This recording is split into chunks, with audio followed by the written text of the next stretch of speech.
Welcome to the Run Radio podcast. My name is Trina Rochelle, and my guest today is Pamela Hernandez. Welcome. Good morning. Thank you for having me. Thank you for being here. I have known you in the community for a long time. You've got experience as an entrepreneur. Right now, you're with the Better Business Bureau of Springfield. So let's talk about all of that and how you've landed where you're at and your experience as an entrepreneur. Oh my goodness, so much to cover. Yes. I'm like, how much time do we have this morning? Yeah. No, so much to talk about. Where do you want to start?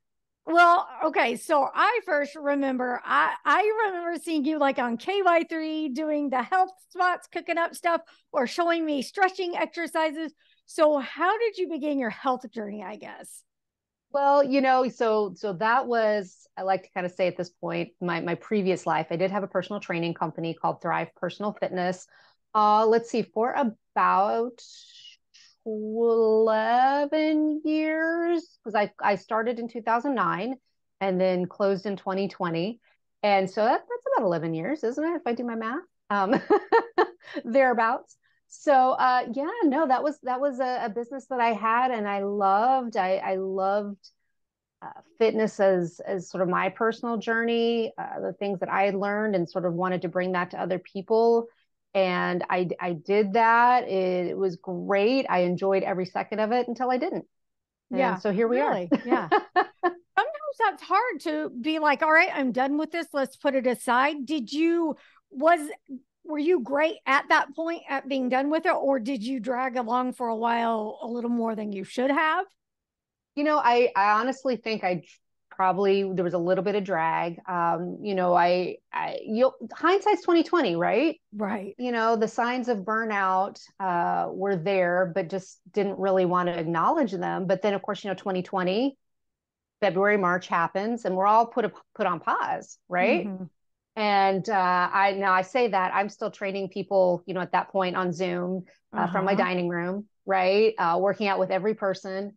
I think I was the only person that lost weight during shelter in place because I was literally working out Yes. with every person, plus running a lot for my own sanity. And so Uh-huh. it was just this constant go. But at the same time, the events weren't there.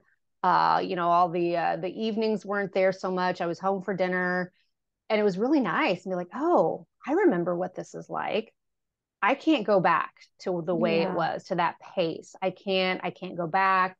I knew I kind of been wanting to do something else, but that really accelerated it. So I closed the business in 2020, but I stayed in fitness. I actually went to work for a neurology clinic in their fitness center. They were opening a fitness center and they needed someone to be their fitness director.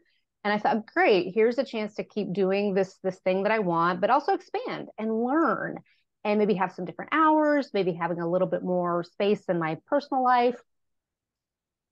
Unfortunately, that didn't happen quite the way I wanted it to.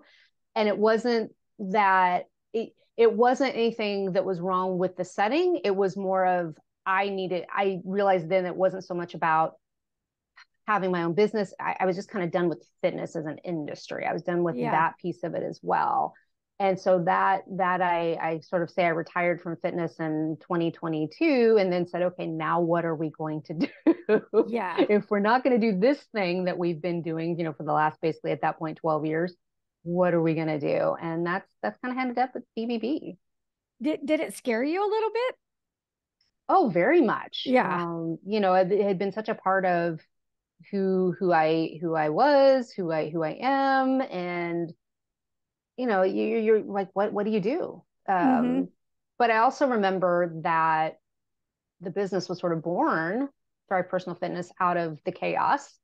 I started in 2009. I worked in banking, Oh. and the banking industry, especially the bigger banks. I worked for one of the biggest banks of America, and things were sort of imploding. And then again, it was one of those, okay, what do I do moments Uh-huh. that led to the birth of Thrive Personal Fitness and that creation. So in one way, it was a little scary, but then another way, I'm like, I've done this before. Here's an opportunity. So what do I really want to do? What do I really want out of this next chapter?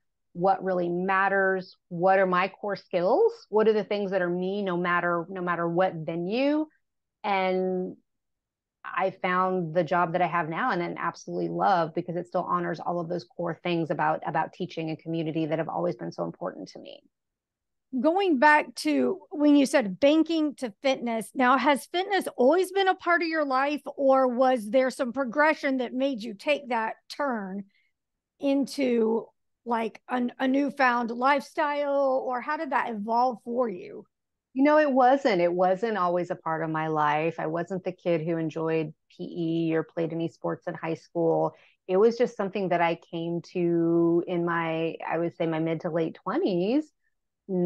Just sort of felt this need to start taking better care of myself. I'm a type 1 diabetic, and that certainly played into it as well. These things were starting to go in a direction I didn't want them to go in. It's like, okay, we're going to have to make some changes.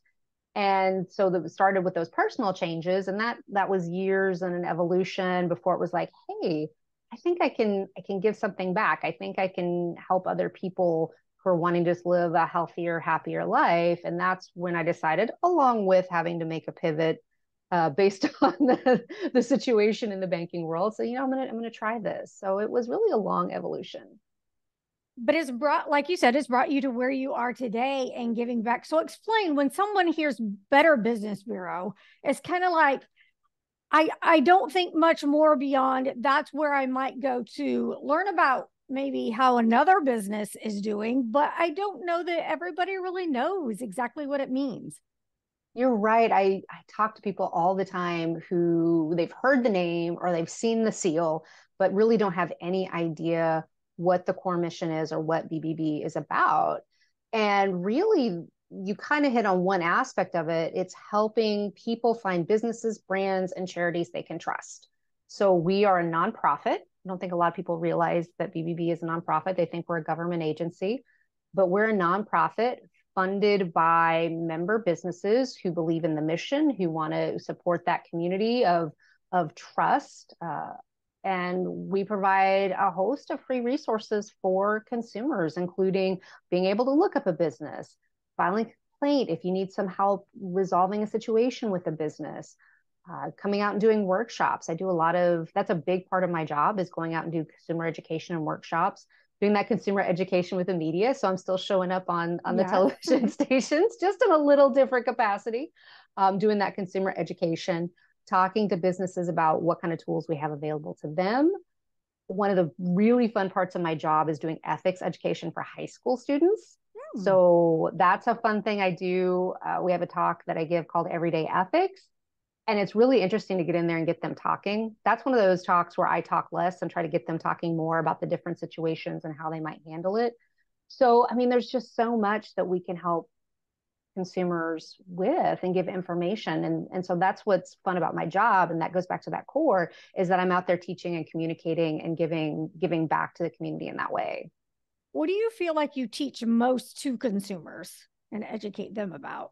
Oh, that's a great question. I feel like a lot of the questions that I get and a lot of the talks that I give are centered around fraud protection and scam awareness.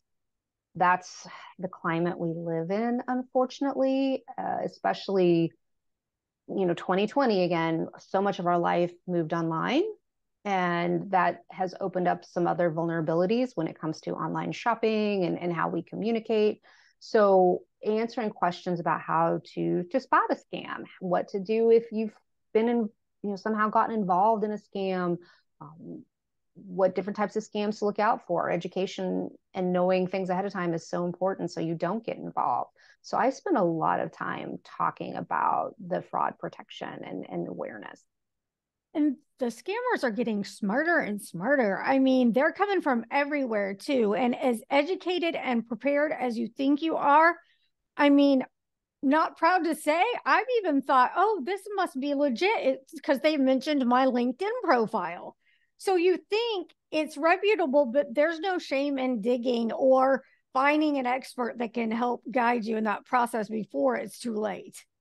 Exactly. And I feel I'm the same way. I don't want to say I'm suspect of everything, but I look at everything a little bit more closely now. I'm always kind of saying everybody to slow down. Great example is my mom. I help my mom with a lot of things, and last year she got a debit card, looked like a debit card, in the mail from her insurance, her Medicare plan. And I'm like, Mom, don't touch the debit card. We don't know if that's really a debit card. Don't do anything. We're going to wait. We're going to call the number on the back of your insurance card. And it was legitimate, but there's so many things like that you just want to kind of take that extra step. And there's absolutely, and I've always said this to people, there's no shame in asking questions. I love it when people ask questions. We should all be inquisitive and just double check to make sure who somebody it says they are, or that the offer is actually what it appears to be. Because there's a lot of scams out there and a lot going on. So absolutely taking that extra step. And that's why I like being out in the community so much. It gives people a chance to ask me questions. Hey, I ran across something the other day. Let me ask you about this. Or have you seen this? Or have you heard about this? If I'm there and easily available, it just makes it easier for people to ask a question to someone friendly. For sure. And we do talk to a lot of entrepreneurs and people that have, trying to grow their business. What about that side of things? What things, a lot of times as a Better Business Bureau, we think, well, we've got to protect the consumer, but what about protecting the businesses too? What do they need to watch for? And what kind of questions should they be asking? Well, and you said it, it's almost a very similar situation. There are scams that target businesses. There are businesses that get into trouble. I recently did an interview, a small business in the area, their Facebook got hacked. And so somebody was putting ads out there in various platforms, pretending to be this business, getting people's information. And they're like, what do we do? And unfortunately, at that point, the cat's out of the bag. It's helping businesses understand what to do ahead of time. A lot of small businesses don't think about cybersecurity. They don't necessarily have the tools or resources. So helping them get connected and like, okay, how do I protect this ahead of time? What are the tools that we can put in place so that our Facebook page is a little more secure, our website is a little more secure? And then at least giving them an outlet. So for example, on every business we know about has a BBB business profile. So it doesn't cost a business anything to get their letter grade, to put that consumer information out there, because we want the public to have that information. But we could put a note on their profile that says, this business has been hacked. Please be on the lookout for this. So we can provide that information for them, while encouraging them to send something out to their email list to let them know what the situation is, to try to get them communicating with consumers as well, so they can be on the lookout and know that the account's been compromised and what to look for. What are some other things that you guys do that, wouldn't be the first thing that the public would think about when it comes to Better Business Bureau? Oh, that's a great question. There's so many things that we go and we do. I think a lot of folks don't think about always going to the Better Business Bureau to find out what business to use, as elementary as that might seem, or to leave a review for a business. We're so used to leaving reviews on other places. We don't think about going to BBB to leave that customer review, but that's such an important part of the BBB business profile. So consumers can get a full picture. They can see the great experiences that consumers have. They can get the full breadth of what's going on. So I think that's one thing people don't realize, is they can go and leave that review. And it's like leaving a review anywhere else, 1 to 5 stars, and you can put that information in. For business owners, they know when that review is on BBB that it's a person. We don't take anonymous reviews. We have some things in place to make sure that it's not some sort of bot, that it's actually a person leaving the review. So that's a plus for business owners. Going back to when you said you were talking to the younger folks in schools and whatnot, what are their thoughts on businesses, and are they excited about being young entrepreneurs and learning all that kind of stuff, or what's kind of the temperature on kids today? Oh my goodness. I learned so much when I go into the classrooms, and it really varies because I've been all over. My area is all of Southwest Missouri. So I'm in classrooms all over. And it's really interesting to kind of hear them first just kind of puzzle through some of these ethical dilemmas that I throw out. Like one of the first ones we talk about is being an influencer. That seems a very popular career choice for a lot of young folks. And so we talk about, okay, you're an influencer and someone offers you a large amount of money for a product you'd never use. Would you do it? And listening to them kind of talk through, one, just understanding what that can mean to their personal brand. I mean, when I was we didn't talk about personal brands when I was in high school, college. That wasn't a thing to even worry about, but listening to them talking through what that could mean. Will it hurt somebody? That's a lot of money. That'll pay for college. Watching them talk through that, it's actually encouraging because they are thinking through those things and they are making choices that make me think, okay, the kids are going to be okay. Like, this is fine. A lot of them are very excited to start their own businesses. Most of them are online businesses.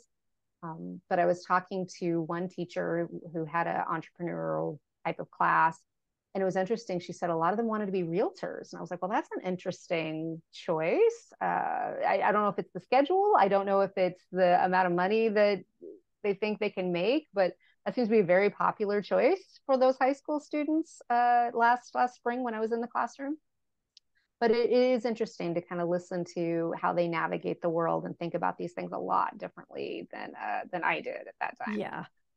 That's interesting. That's cool that you get to have an impact and start those conversations because they are important. You've got to start thinking about those things before you have to think about those things and you don't have any other perspective or thought process. Absolutely. And that's my hope, is going out and talking to the high school students. They may take one thing, or they may not think about it again for another year. But when that moment happens, they're going to be like, oh, okay, we talked about, ethical decision making. We talked about the impacts to not just myself. We talked about, we're all connected. That's one of the things I always try to emphasize. We think it's not going to hurt anybody. Nobody's going to know, but how connected we are as a community, as a society. Just because you think it's just one little thing, we are all connected. So hopefully that will stick with them. I'm sure it will. When you were talking about 2020 and how much there was an influx of online businesses and that the younger folks are talking about online businesses, has the Better Business Bureau seen a lot more of those, or is it kind of spread out amongst other brick and mortar businesses? What are you seeing most come through there and that need the help? That's an interesting question. As far as businesses go, I don't necessarily think from a mix we've seen a huge shift one way or the other as far as the types of businesses. But again, we go back to how people are, excuse me, let me get some water, how people are engaging. So for example, we have something called BBB Scam Tracker. And that's where consumers can report if they've been involved in a scam, or if you think someone's trying to get you involved in a scam.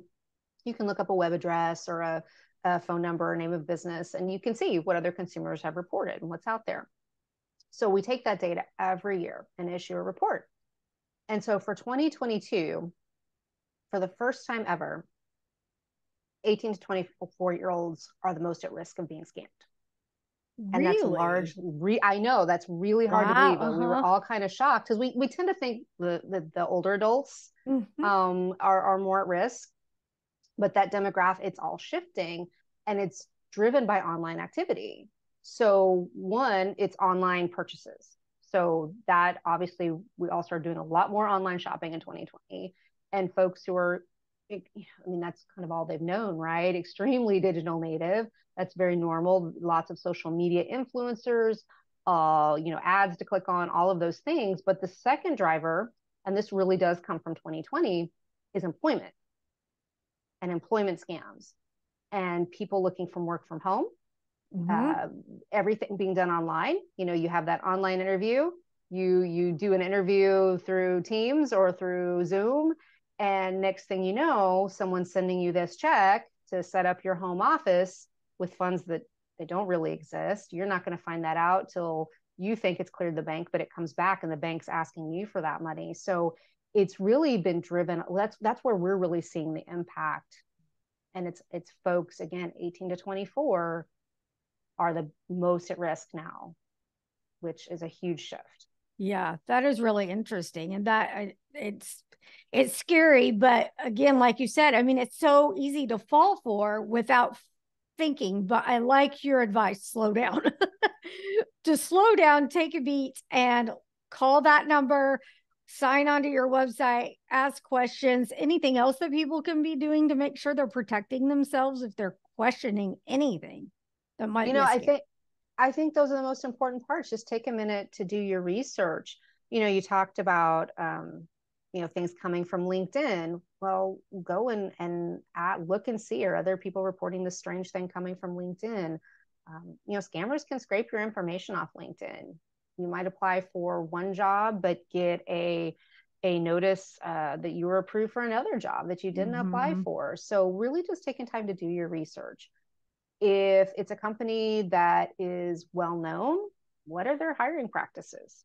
A lot of companies are starting to do that, which is a great thing. This is what our normal hiring practice looks like, right? Yeah. So that you can be aware and that you can understand, hey, does this make sense? Does this not make sense? A lot of the scammers, they're quick to go, oh, hey, let's go ahead and jump on a call or whatever, and not give you any supervisor's name or anything like that. So just because it's online and might seem new and ahead of the way we used to do it doesn't mean it's solid and scam proof at all. Exactly. So slowing down, doing your research, asking questions. We get excited. We want that great job opportunity, that great deal, but just taking a minute. Well, what can we as a community be doing for the Better Business Bureau? Oh, well, that's a great question. I think just engaging and asking questions of me. We're going to try to start doing more events for the business community. Great. I'm really excited. I've only been in this role since October. So, with any new role, any new business, it takes you some time to figure out what you're doing. And then you can start thinking future forward, right? And of course, I keep going back to 2020, but a lot of how we did things changed. A lot of gatherings and things weren't happening in person. And we've only, I would say, since maybe last year, really gotten back into the swing of going to networking events and luncheons and all of those things. So now that I sort of have a better sense of maybe what the community wants, what the business community wants, is doing some more events geared towards the business community. So we're going to do our first BBB coffee connections coming up at the end of July. And that's for anybody, our accredited businesses, but just anybody that has BBB questions about services, about what we do, can come. It's a kind of a come and go thing, and just ask those questions. So getting engaged in those things, sharing what we're doing. I always try to post not just the scam stuff, but the information. Like Threads came out. Yes. That came out recently. And I'm like, great. Here's a really good time to review your social media policy at your company. Or do you have a social media policy at your company? So those types of tips, if people can share those, the more we can share and get that information out, the better. So sharing information about events, coming out and asking questions, sharing those posts on LinkedIn, and just getting people talking and thinking about those things. That sounds great. All right. Where can people go to make sure they're following and keeping up and can learn about these coffee connections? Okay. So the best place to go to learn about events is the Standby Facebook. So we are BBB Springfield on Facebook. So you can go search for that. I'm on LinkedIn, Pamela Hernandez. I also post things there and a lot of business related content. So again, your social media policy, or if we're seeing scammer information come in, I try to post all of those events out there as well. So those are good places. And then if you just need any of the resources, bbb.org. Best place to go for any of the resources or tools to look things up, look for a business, look for charity, whatever it is you're looking for, to just sort of do your daily things. That is fantastic. Thank you so much. I hope you'll come back as these events start coming up and we'll get the word out about it. And I appreciate your time so much. Oh, thank you. I would love to come back. Thank you very much. Sounds great. Thank you so much.